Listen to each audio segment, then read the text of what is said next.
Are car dealers in big trouble?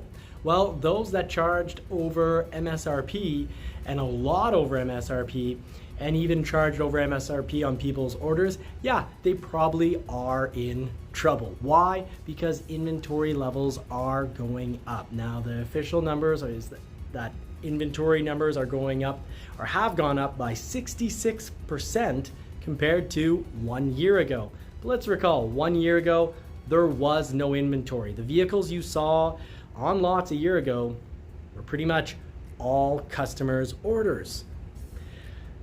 Now, most of them still are customers' orders.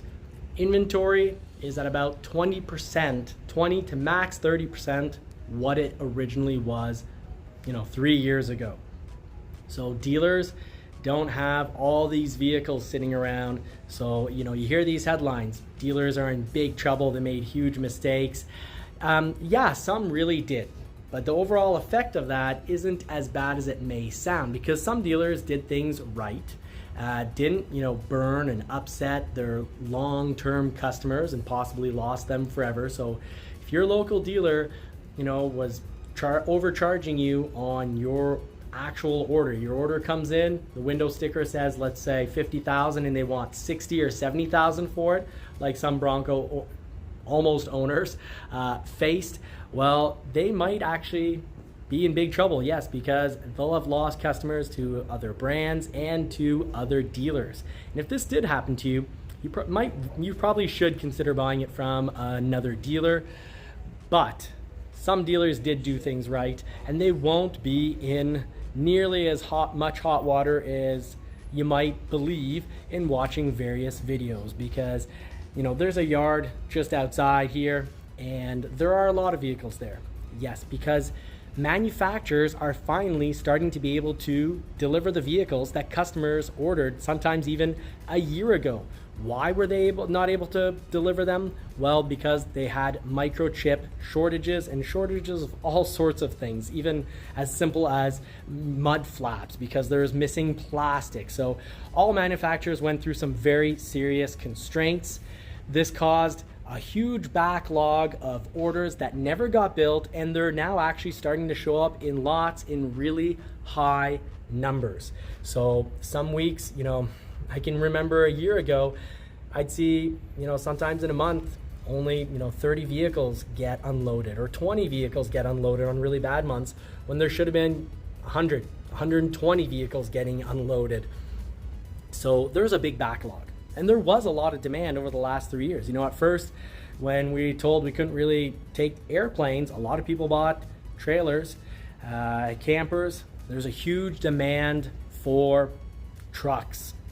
So now I'm at a Ford dealership, and you can see there's a lot of F-150s because they're getting unloaded sometimes, 20 in a week. They're still mostly customer orders. As such, it looks like there's a lot of vehicles for sale. It looks like dealers are starting to be in a really bad position, but they're not.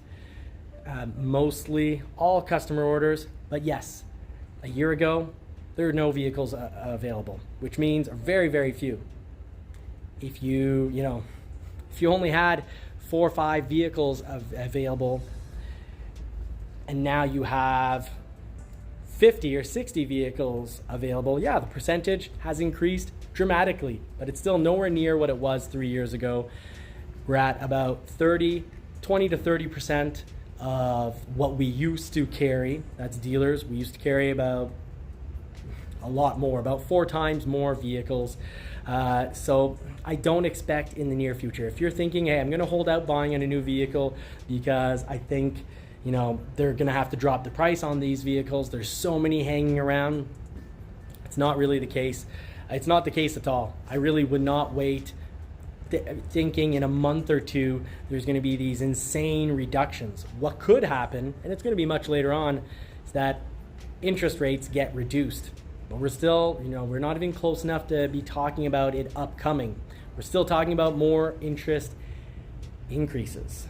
And that's why I'm buying a vehicle right now. Well, I'm buying a Ford F-150 Lightning. Right now, the interest rate is 6.99 in my area. But I got to lock in my original interest rate last fall 2022. So I get 4.99. I'm going to take advantage of that lightning, because if I don't take it now, and let's say one happens to be canceled in 6 months from now, I think the interest rates are going to be even higher. And I don't want to pay, right now they're 6.99. I certainly don't want to be paying 7.99 or 8.99, as a lot of manufacturers have already done so. A lot of manufacturers are already playing in the 8-9% interest realm. So I've got my locked in interest rate, and if you haven't ordered your Ford yet, certain models still have quite impressive interest rates, like an F-150, 2022 F-150, you can get an interest rate of 1.99 on that if you can find one on a lot. Some dealers will have a couple to choose from, so I suggest that would be an excellent purchase. Now, till next time, I wish you all more cars and more power. In conclusion, dealers aren't in this huge, massive over inventory situation causing them to drop thousands off the vehicles come 2-3 months from now. Actually, right now there's a little bit of selection, and it's a selection I don't think is going to be any better come spring. If anything, they might have a few less vehicles, because historically this is a time of year when people buy less vehicles, but manufacturers are finally able to send a lot of vehicles to their dealers. But it's winter, so a lot of people don't feel like taking possession. It's right after Christmas. Some people won't pass for financing, so there are a few vehicles available right now, and I'd say I'm going to take advantage of it. That's my advice to you. Take advantage of a vehicle that you find. If the interest rate is interesting, jump on it right now. Wish you all more cars and more power. I'm Johnny from Johnny's Car Care and Reviews. Please do hit that like and subscribe button, and hit the bell so you don't miss out on any important information. Thanks for watching.